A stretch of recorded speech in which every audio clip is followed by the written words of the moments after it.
This actually is a really interesting problem, number 9. And that it demonstrates how easy it is to overlook the easy way to do it. In other words, most people, but probably me in particular, when I see a problem, I want to dive into the math. I want to come up with the equations myself. Well, when you're taking a multiple choice test, sometimes the most easy way to solve it is by back solving. And this is the same way. Now, here's what I mean. Let's assume, let's see, you can't see where I'm pointing. Let me take a picture of this so I can write on it.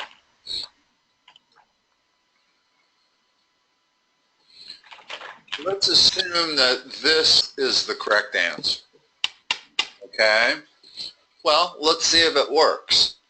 D is the admission, or the attendance. Well, they told us that 50,000, does that equal 625 times the price of a ticket plus 112,000? Well, immediately we can see, no, it doesn't.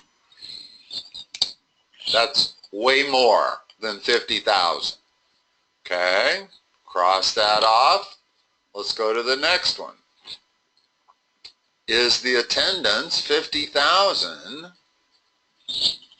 equal to 625 times 100 minus 12,500? And it is. That is a proper equation. 50,000 does equal 62,500 minus 12,500.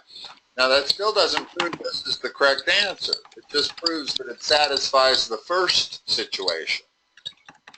If it also satisfies the second situation, then it will be the correct answer and we're done. Well, the second situation says that 45,000 attended and the price of a ticket was 108. And let's see, I think I did the math here. Oh, minus 12,500. Let me make sure. 625 times 108.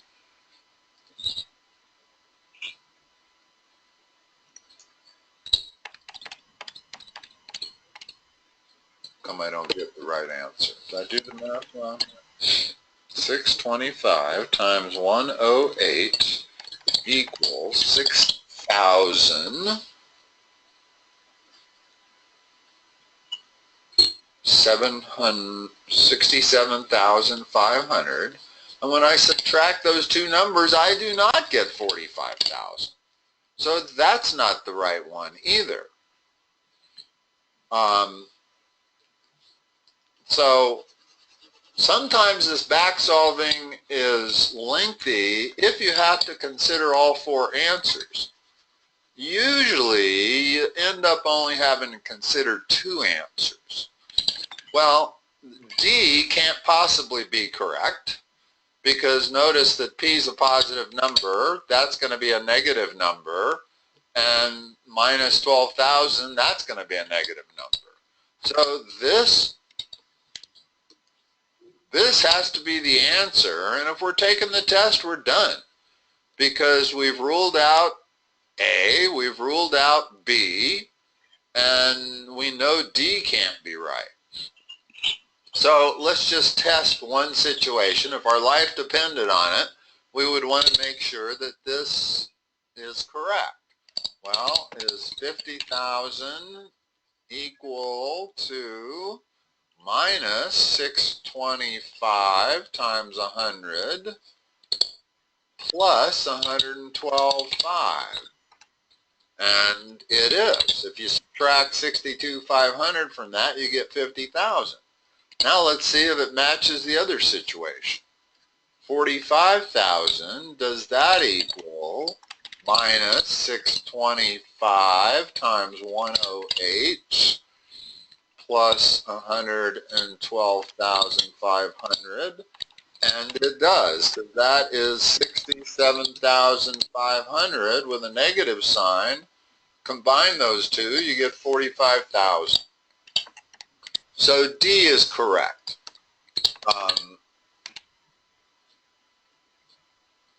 And notice that at no point did I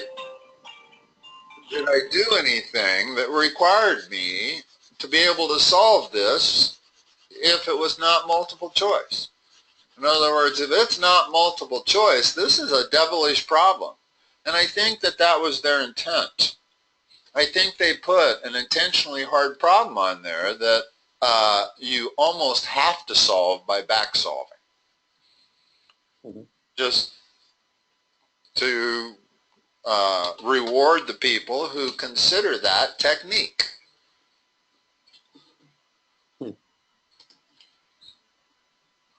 Okay. And a lot of times when you're back solving a problem, you have guides as to which one to start with. You'll remember there was another one that we back solved that when we tried the first number, we knew that the next number had to be bigger. So we didn't have to try a lower number.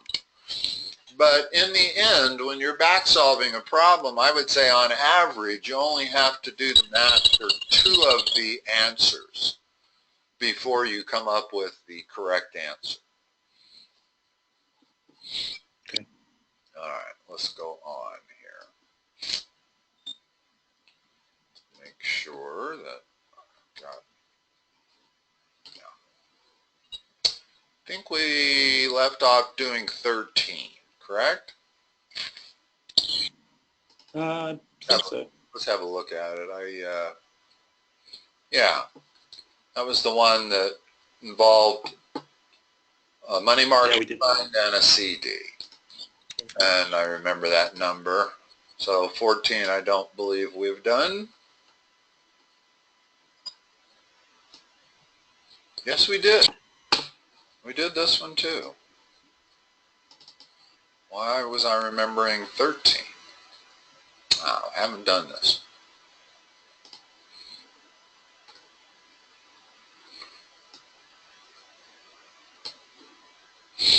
Go ahead and take a picture of that. I know I'm going to want to write.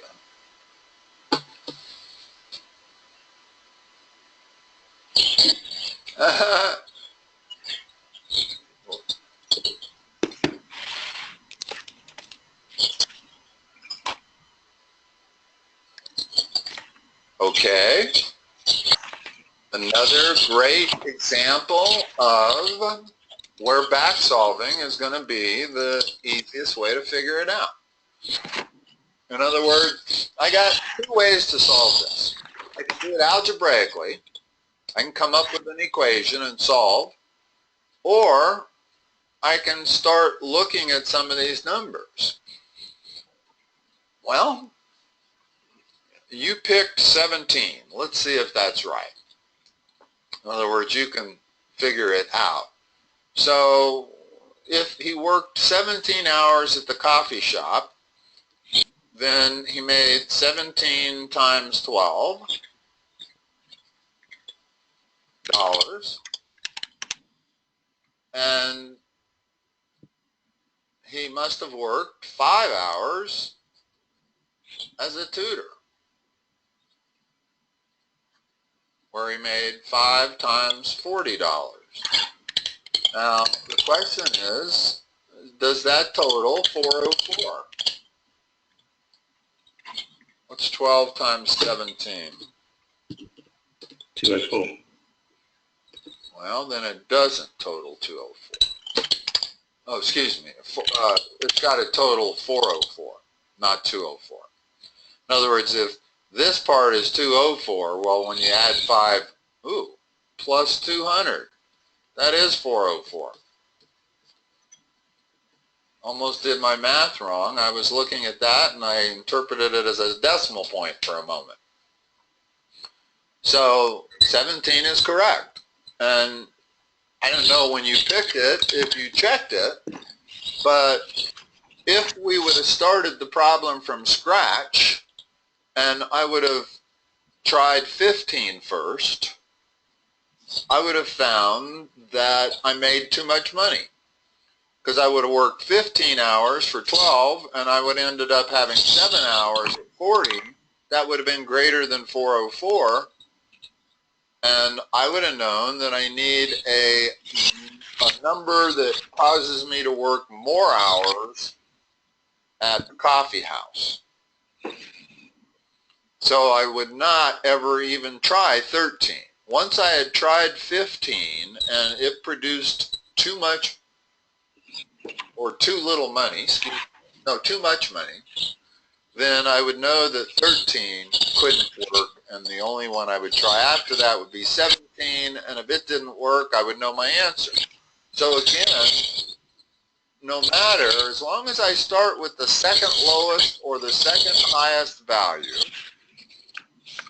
you're almost always going to have to only do 2 situations, and sometimes not even 2. If you happen to guess correct on your first one, well, then you solve the problem almost instantly. Yeah. Okay. Let's go on.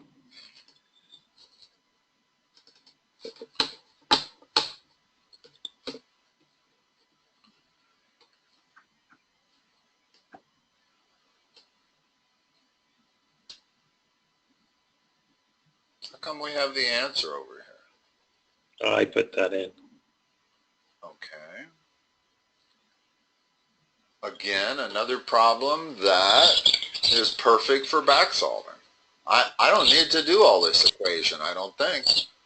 How many puppies did the breeder sell? Well, I'm going to start with 4, because that's the second lowest answer. If 4 gives me a certain answer, then I'll be able to eliminate 3. Sold 8 dogs. So if he sold 4 puppies, he got 4, I forgot to take the picture.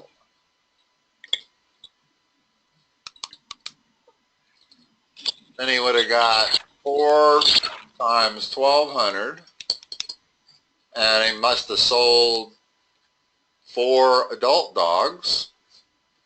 So 4 times 800, is that $8,400? Well, it's 4,800 plus 3,200. That's only 8,000. So we know that he's got to sell. The puppies are more expensive. We're not making enough, so we have to sell more puppies.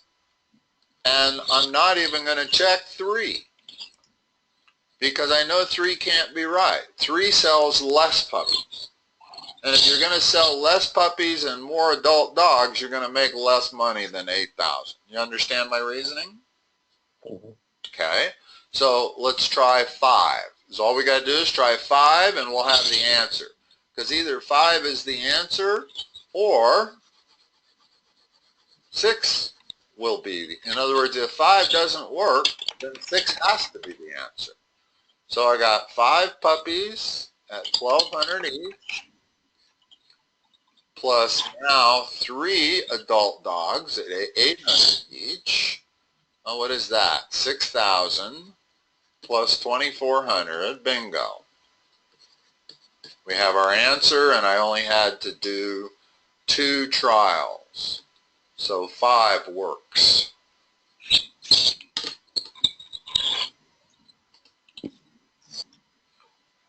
I'll just go on.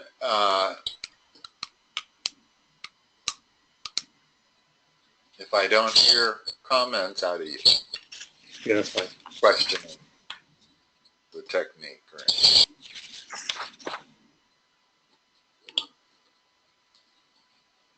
Another perfect problem for back solving. Forget the algebra. Forget the equations. Let's back solve it. What should we try first? What number? You got to start somewhere. Try the lowest, the highest one. No, actually, oddly enough, that's not where you want to start. You want to start with the second lowest or the second highest.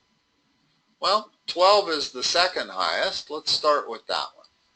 How many dimes does the child have? Well, if he had 12 dimes, they're worth 10 cents each. He had that much money in dimes. If he had 12 dimes, he must have had 18 nickels. Nickels are worth 5 cents each. Do the math, you get $1.20 here, plus 90 cents there. That's $2.10. Too much money. It's not $1.90. So what do we have to cut back on? The dimes, not the nickels. We're gonna, in other words, if we want to reduce the $2.10 down to $1.90, we're going to have to back off on the dimes and go up on the nickels. Well, that means let's try 10. We were pretty close. 10 either works or we know the answer is 8. That's what's beautiful about this technique. So if we have 10 dimes, each worth 10 cents, then we've got 20 nickels, each worth 5 cents. That's $1. That's another $1. Now we're at $2. We're still too big. We need to back off on the, but it proves to us we're going in the proper direction. So at this point, we know 8 is the answer. Because we just proved we were going in the proper direction, reducing the dimes. So 14 can't be right. So we're done. Again, we only had to try 2 things. And half the time, the first one you try is going to be the answer. So you're going to get the solution occasionally only trying one thing.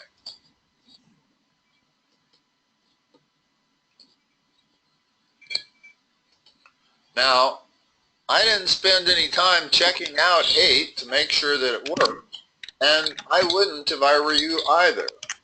When you use back solving for these problems, once you've eliminated 3 answers, you don't need to try the 4th one. It's got to be correct. Another one, perfect for back solving. Forget the algebra. Where do I start?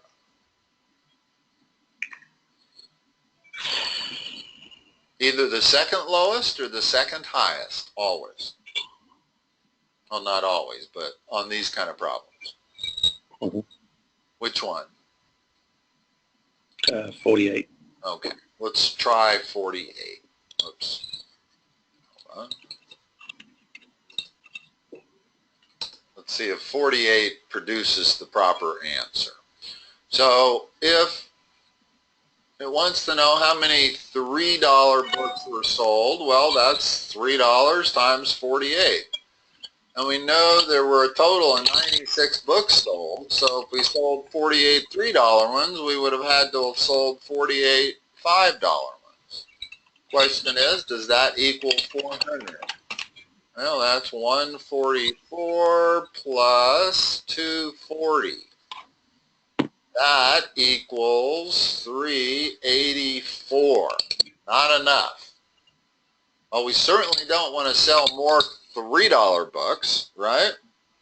If we're trying to pump this 384 up to 400, we want to sell more $5 books. So we need to sell fewer $3 books. So immediately we can cast out 56. 48 didn't work. So I'm going to try 40. And I'm going to know my answer afterwards regardless. $43 books means we sold 56 $5 books. Let's see if that comes up to 400. 120 plus 280, 400, bingo. And like I said, had that not worked, we'd have known the answer was 35.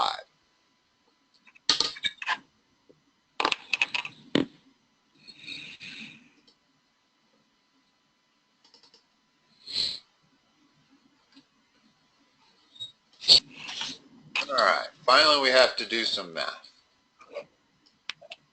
I'm glad they had a string of those problems because it really shows you how to back solve problems and how valuable it is.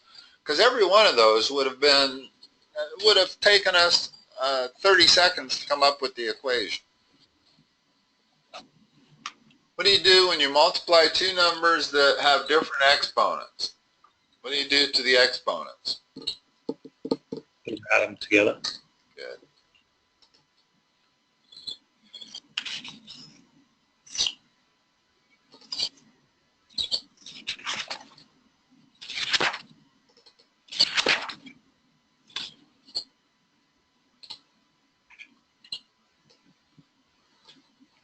What's the first step in solving this?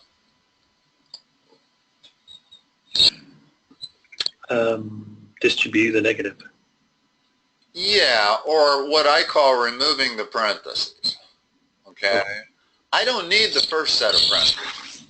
So let's just remove those, and I don't need to worry about doing anything. The first set of parentheses don't really affect anything. Okay? Now, when I remove the second set, that's where it gets affected because you do have to distribute that negative sign to each term. So, tell me what the rest of it is.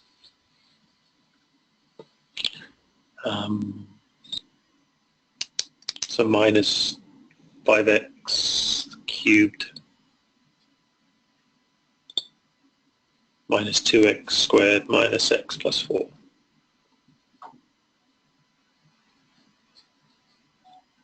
Now we just have to combine all like terms. Well, that's the only one of those we have, which is the first term in all the answers. We only have one x cubed. That's the second term, although we know it's minus. So now we're down to those three. That's the hard way to do it, incidentally. In other words, this one I definitely want to just simplify. The fastest way to the solution is just to combine all those numbers like terms. So there's our answer. Now just find it. In other words, I don't really want to waste all that time eliminating possible answers. Just go ahead and solve it. And we get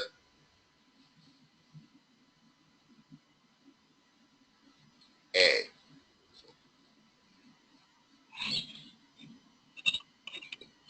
Notice there,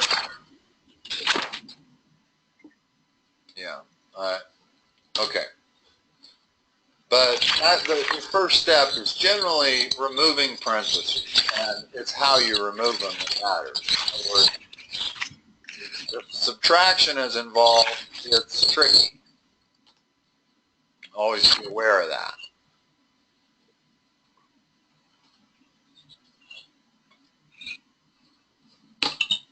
If you got the right answer, should I immediately just go on? Yeah, I think I'm good with this one. It looks correct. Yeah.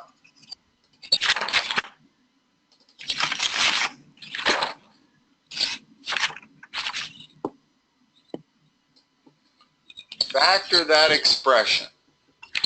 Now, are we going to waste time factoring that? No. What we're going to do is we're going to try all four of these answers. I'll try the one you started with. See if that's correct. And we're just going to keep doing it until we get it.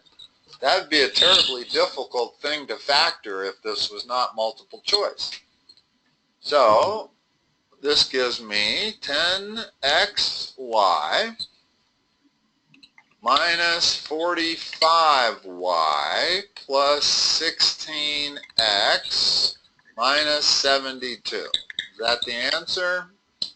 10xy minus 45y plus 16x minus 72. Yes, that's correct. Is that the way you did it? Or you didn't factor that first? In other words, you didn't pretend like it was not multiple choice, right? No. You just multiplied that number together and you ended up getting the correct answer. Now on this one, this could be one of those where I would have to actually try 3 different answers. You never have to try all 3. In other words, if you try 3 and they don't work, you know the 4th one is the correct answer.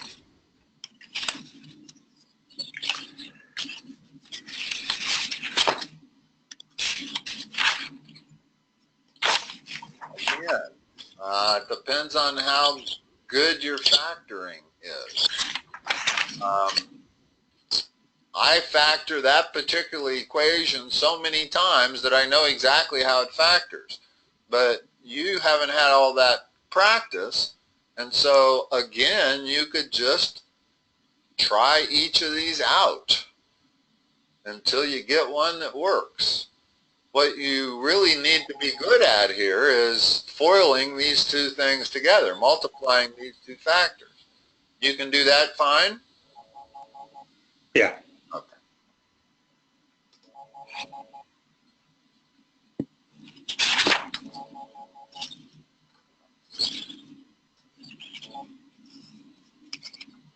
Same problem.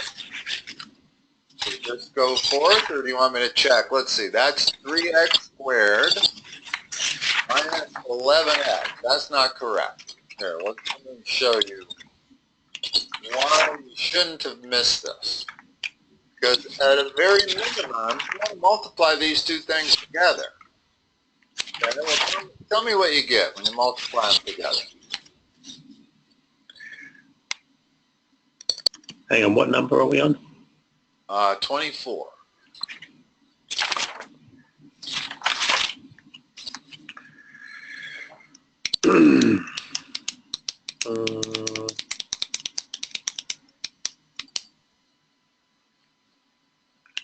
Uh, 3x squared positive 10. No, you got to do every term by every term. In other words, you got to multiply that by that, and then you got to multiply that by that, and you got to multiply this term by that, and then you got to multiply that term by that, and add all 4 things together. All right, so it's 3x squared minus 5x plus. Oh, forgot the minus 2 times the 3x, which is minus 6x, and then plus 10. Well, if you combine those 2 terms, you get minus 11x. That's not what we're looking at. So that's not the right answer. So we'll cross that one out. It was close to the right answer, though.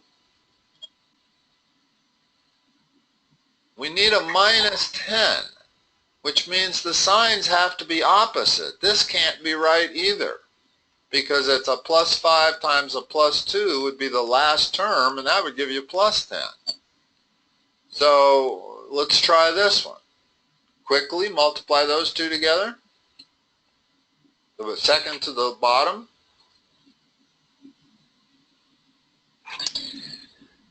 The whole thing? Yeah, multiply that term times that term. Okay, so 3x squared. The next best thing to do is that one times that one. Always go in the same pattern. Okay, so minus 6x. Plus. That's a plus, that's a plus. Plus 6x. And then minus 5 times x is minus 5x. And then finally minus 5 times plus 2 is minus 10. Those 2 combine to a plus x. There's our answer we're looking at. So it's this one right there. Again, didn't bother to try to factor that using any technique. It's easier to verify your answer. Here's what would happen. If I was taking this test and factored that, I would still go back and multiply the 2 numbers together to make sure I was right. Well, we're skipping the first step. We're just going straight to trying each of these and seeing if we can recognize a pattern and eliminate some of them that we don't have to try. Notice that you always produce the final term by multiplying the final number times that final number. So you can't have a +5 and a +2, so you can cross that off from the get-go. That's 24.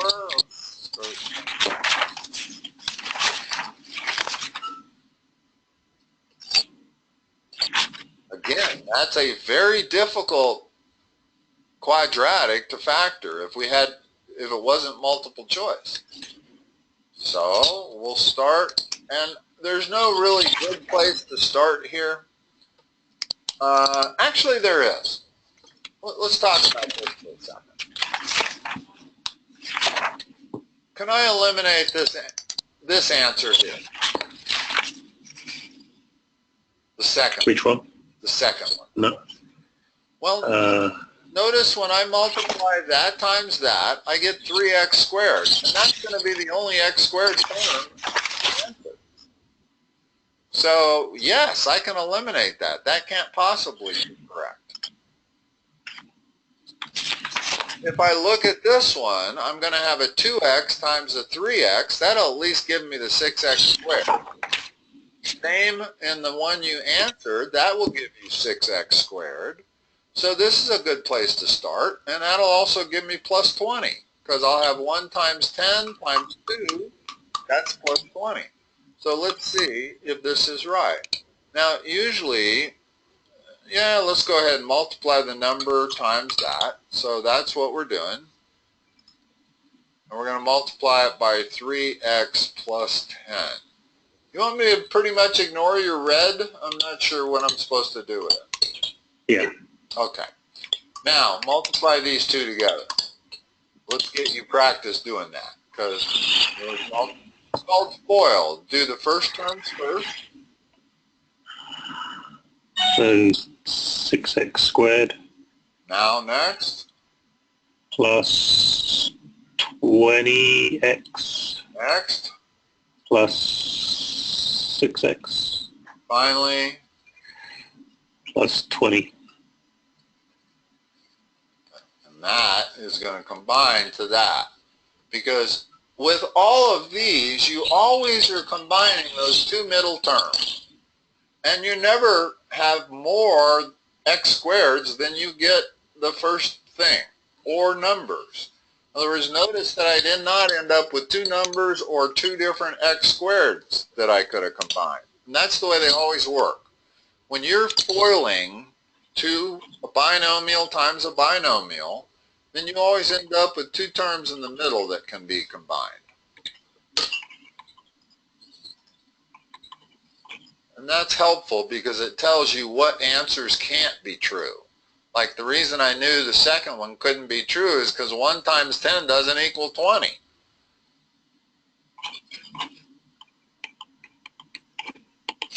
Looks like they give you a reasonable amount of repetition. Which is good because once you figure out the technique, just use the same technique every time. Well, if I first look and I can see that that's going to produce a 9x squared, see what? Just look at the first one. That produces a 9x squared. So that might be true. So does this. That's going to have an x squared times 9. So that might be right. So does this. So does this. So the first term could be gotten from any of these four answers. Now let's see, how are we going to get a minus 324? Well, first of all, our signs have to be different. These are the same here. That's going to give you a plus 36 times 9. That can't be right. These signs are both negative. That's going to give you a plus 324. That can't be right. So the only two I have to try are these two. And if 36 times 9 is 324, this is my right answer because the two middle terms go away. Notice what happens if I FOIL it. Because one is the negative of the other, the second term is plus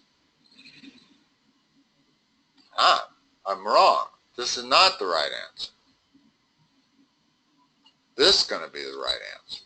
In other words, make sure you FOIL it out. What happened here was when I started to do the multiplication, I got 27x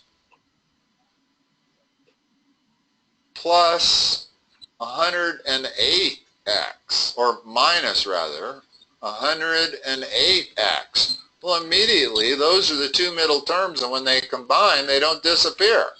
And there's no x term up there. So I know this isn't right. So actually, I know this is right without any further ado. Because I proved that one isn't right, I knew that one wasn't right, and I knew that one couldn't be right. The only one that could be right is the remaining one. That's important when speed is a consideration. And it is with you. The faster you can do these, the better off you are. And they're giving us problems where we're using the same solution each time. Now,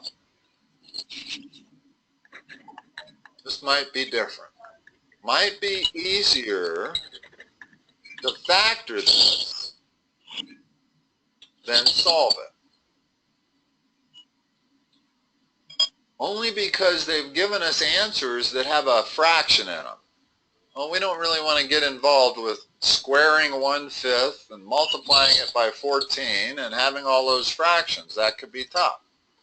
So it can't be that hard to factor. Hold on, sorry. It can't be that hard to factor because there's only two factors for 5 and there's only two factors for 3. So let's figure out whether or not we can figure out how to factor it. It's got to be 5x and x, split up the x's. Determine the signs. Since it's a -3, they have to be opposite one another. But it could be minus and plus. Doesn't have to be either way. And then we got factors of 3. Well, there's only 3 and 1. I'm going to start randomly with 3 and 1. Does that produce the proper middle term? No. You get the term by multiplying the inside, multiplying the outside, and adding them together. I can tell that doesn't come anywhere close to 14x. So, let's swap and move that 3 down to here and the 1 over to there. That doesn't come anywhere close to 14x. So we're going to try to the 3 over there, the 1 there. That does come close to 14x. Notice that the insides are minus 1x. The outsides are plus 15x. That gives you plus 14x. Those are our two factors. Now, let me erase that and erase that. What solution does this give you? In other words, when you determine two factors are multiplied together to equal 0, well, what is one of them? In other words, here's what I got. 5x minus 1 times x plus 3. How do I solve that? To determine what x has to be.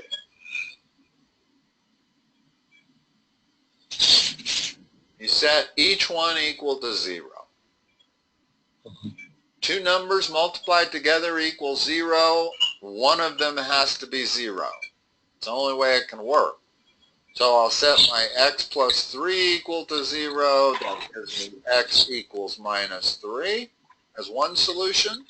And I'll set my 5x minus 1 equal to 0. I'll solve that. I get x equal positive 1/5. There's the other solution. Positive 1/5 and minus 3 is that one right there. Now, notice the difference. This one I did all this math. All the previous ones is all I had to do was multiply two binomials together to see if it produced the right answer. This one's a little different. I could have done this a little differently. There's always multiple ways to do these problems. The trick is finding the quickest.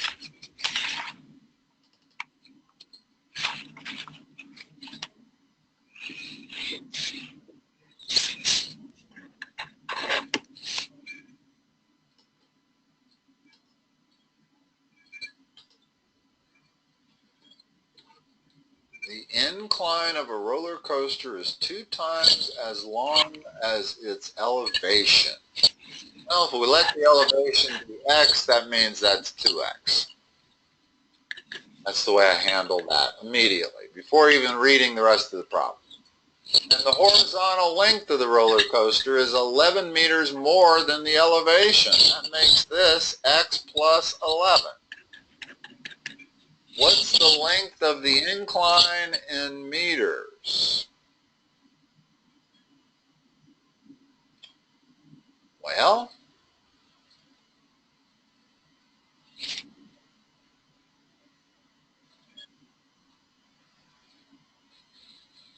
we know that this is a right triangle. And therefore, x squared plus the quantity x plus 11 squared has to equal the hypotenuse squared. Like that. Okay? Now, let's just test some of our numbers.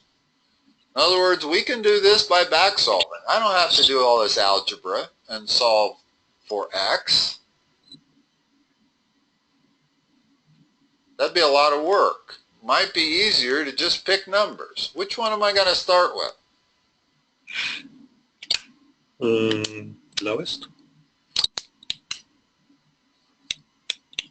In this case, I would start, normally I start with the second lowest or the second highest. There's a problem with starting with the second lowest. If the incline is 15, that makes x 7.5. I guess they didn't rule that out, but it can't be the answer. Because that would make this,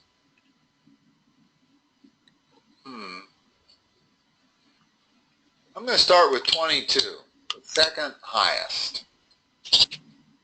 Now, the question is, that means 2x is 22, right? If they're asking about the length of the incline, it's 2x. So 2x equals 22.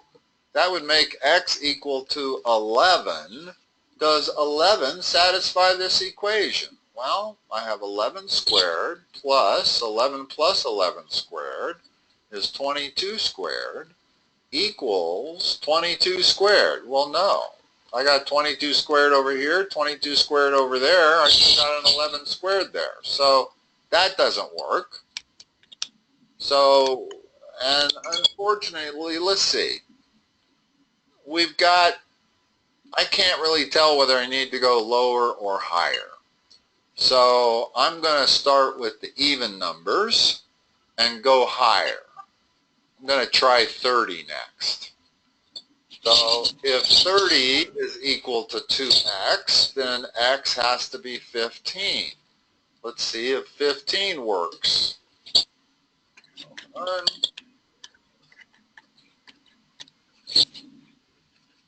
Is 15 squared plus 15 and 11 is 26 squared.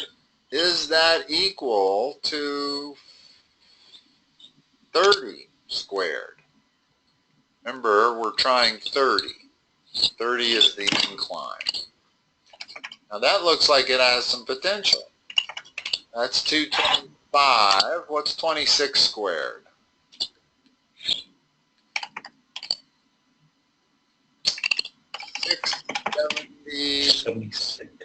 676. Mm-hmm. Boy, that's awful close. That's 901. Why would they do that to us? Round to the nearest meter. That's our answer, 30. In other words, I came up so close that I knew none of these other numbers could be correct. But it bothered me that it wasn't exact. And so I started looking for information that would allow an approximate answer, and there it is right there, round to the nearest zero. They're saying your answer is not going to be exact. So again, I think back solving was faster, maybe, than solving that quadratic. Perhaps, perhaps not. Sometimes it is, sometimes it isn't. Sometimes it depends on how good you do your math.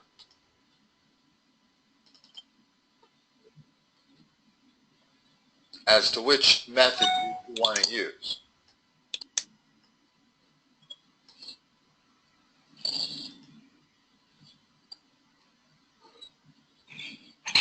Ooh, these are tough problems here.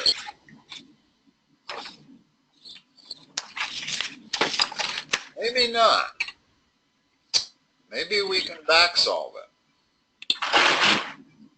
Let's start with your answer. Down the answer to the half hour. Wow. So how many hours will it take to wrap all the bits if they both work?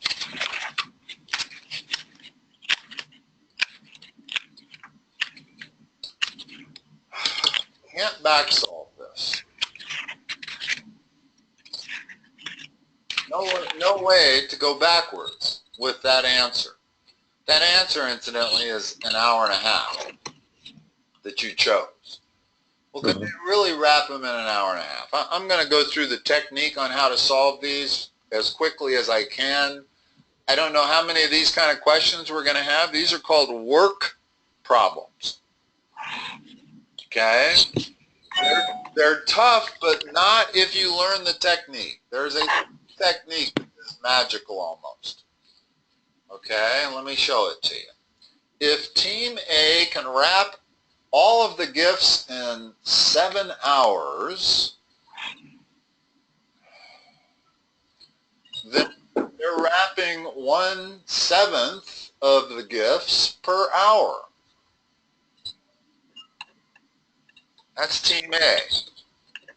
1/7 of the total gifts per hour. Team B can wrap all the gifts in 5 hours. So they can wrap 1/5 of the gifts per hour.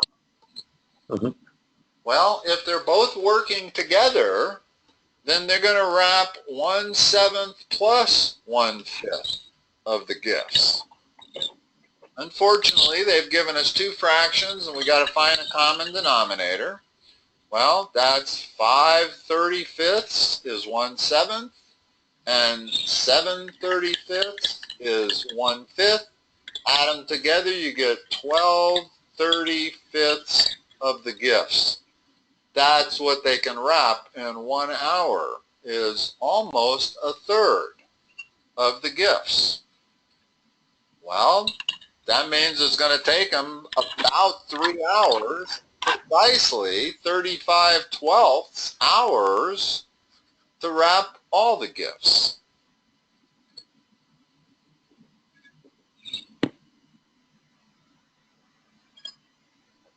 This is the number of half hours. No, excuse me. Round the answer to the nearest half hour. Well, that rounds to 3. That's got me at first. I thought they were saying these answers are in half hours, but they're saying round it to the nearest half hour. Well, I got 35/12. This, incidentally, is always the reciprocal of that. In other words, if you determine that you can wrap 12/35 of the gifts in 1 hour, then you just flip that to figure out how many hours it's going to take you to wrap the whole thing.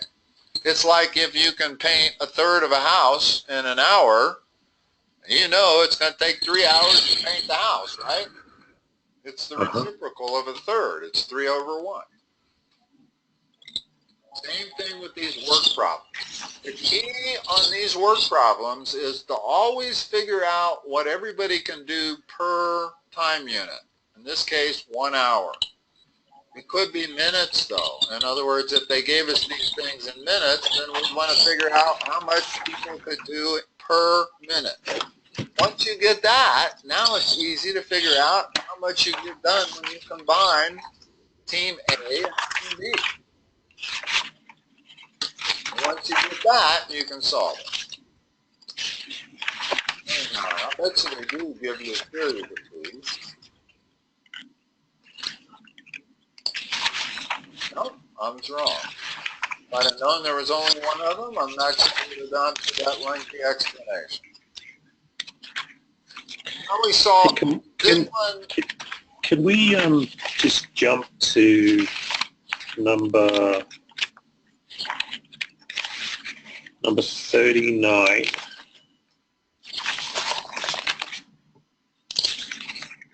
Okay. There's 3 of these. Okay. So you're comfortable with all the ones between 30 and 39?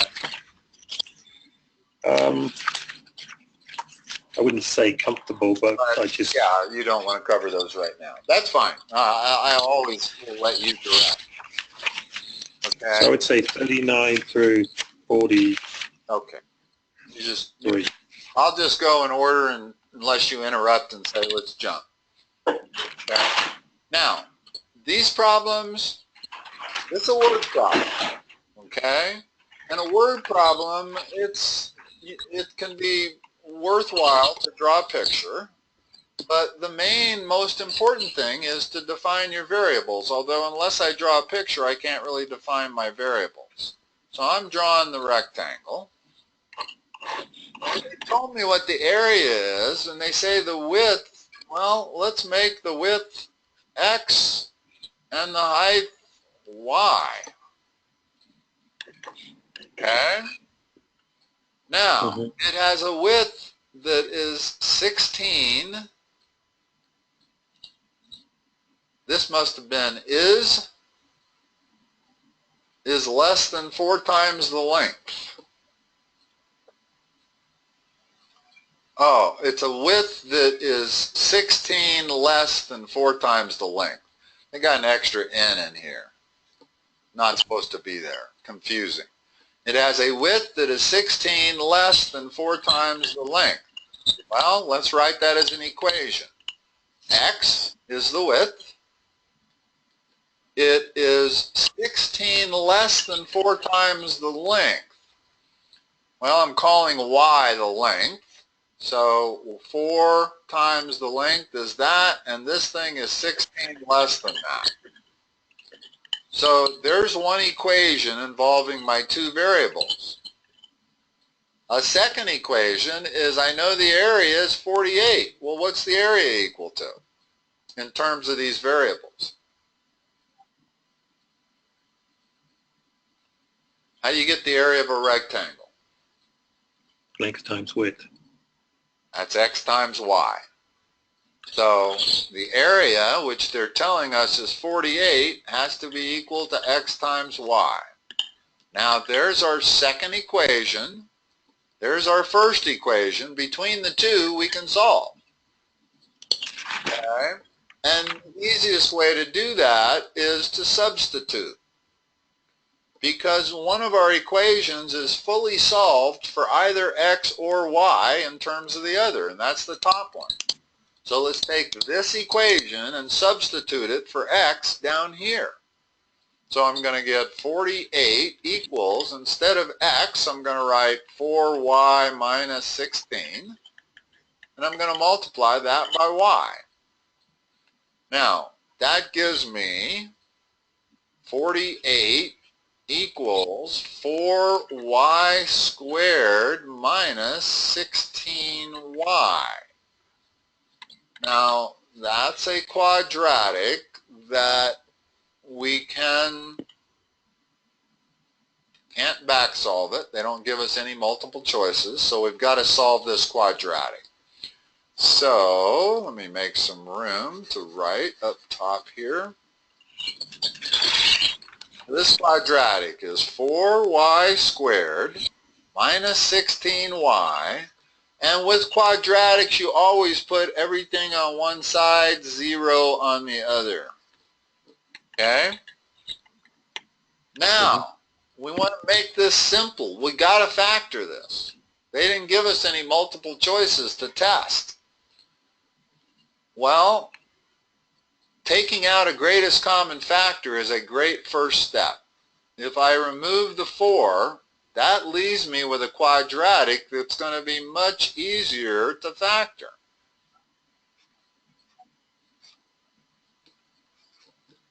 Like that. Now I can actually divide both sides by 4 and get rid of that. So now all I got to do is factor that quadratic. Well, it's y and y. Signs have to be opposite because I'm producing a minus 12. Now I need factors of 12 that subtract to the number 4. Well, that's 6 and 2. Bigger factor goes with the sign of the middle term. There's my answer. So y can either be minus 2 or 6. Which of those answers is impossible? Minus 2. So that's extraneous. So y is 6. Now, I know that since the area is 48, x has to be 8. Okay, so I know that I'm looking at a 6 by 8 rectangle. Well, the length is usually the bigger measurement. So I'm answering 8 there.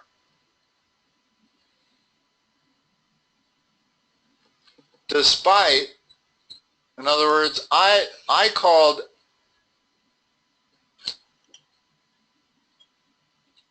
actually called x the width. When I solved it, I said x was my width and y was my length. But, so really, this is the length, and that's the width under most people's models. So I'm going to answer with my x value, 8, even though I started out calling it the width. I know that it's a 6 by 8 rectangle, so the length is considered the longer measurement, so I'm going to answer 8, not 6.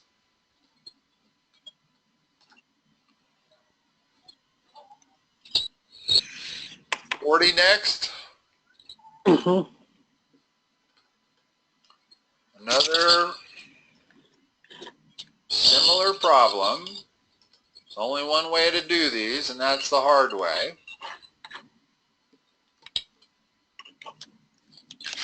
But notice this is quite the same. This time I'm just going to call that the length, and I'm going to call that the width. Okay? Now, give me one equation. They're telling us the area is 500. What equation does that give me? 2x plus 30 equals 500. Well, 500 is the width times the length. So it's just 500 equals W times L. That's one equation. Now, it has a length that is 30 feet longer than twice its width. That becomes the length is equal to twice the width plus 30. There's my second equation. Just like the other one, this equation is solved for L in terms of W. So I'm going to use substitution again.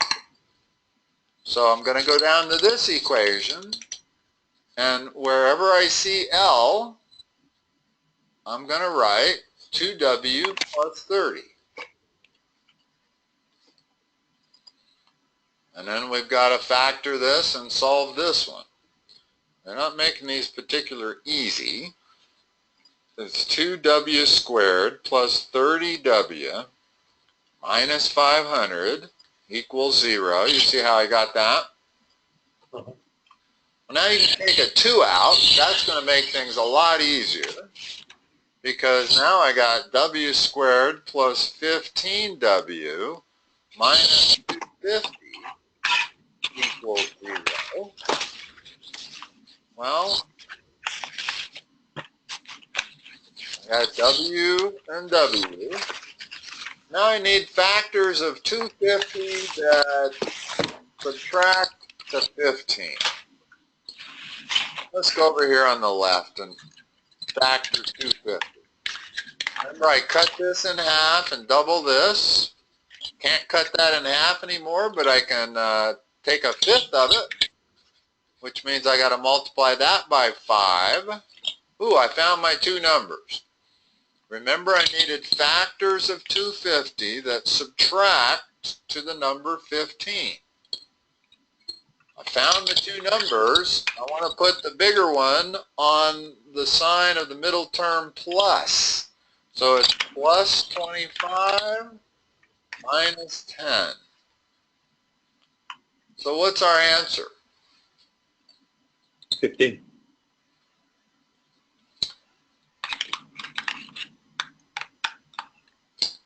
Well, first of all, this gives us two answers for W. It gives me W equals minus 25, which is impossible, or W equals 10.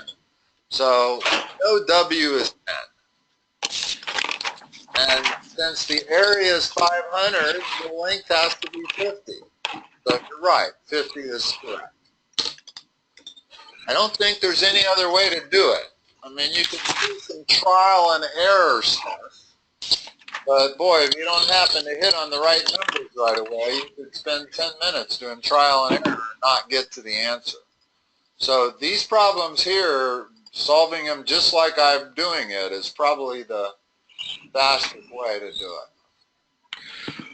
All right, I got to run, so okay. Yeah, I hadn't looked at the time.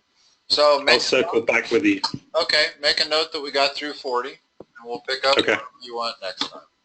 All right, Dan. All right, thanks. Thanks, David. Bye-bye.